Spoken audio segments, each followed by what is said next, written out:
Can you just take us a step back quickly? When and where was the first time you found out that you had cancer? It was just a routine mammogram, test. They noticed that there was some abnormalities during their mammogram, and then they did a sonar immediately after that. And then obviously they then noticed that there's something more than just a swollen gland. I was then booked for a biopsy, and then that's when they found out that it was breast cancer.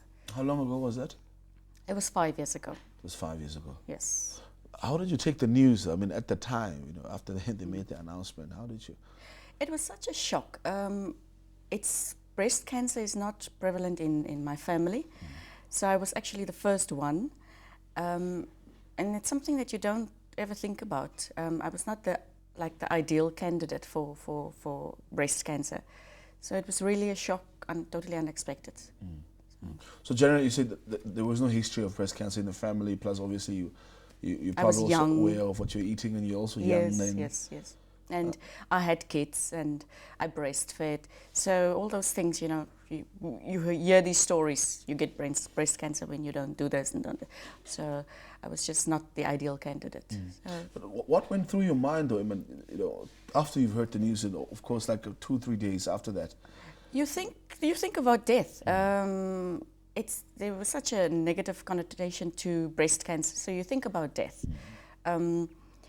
But then things happen so fast. A week after that, I was without a breast. So things really happened fast. You don't really have time to come to terms with the fact that you have breast cancer. And of course, my kids were quite, that was just something unheard of. So what happened immediately after that? You're saying like a week later on, obviously, you had to go through surgery and so on. Yes. The doctor discussed the options with you.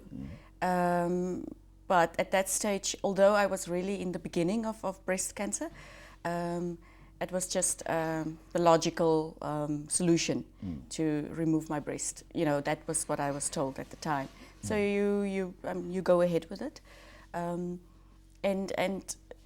afterwards you only come to terms, or try and come to terms with it afterwards, with everything that goes with that.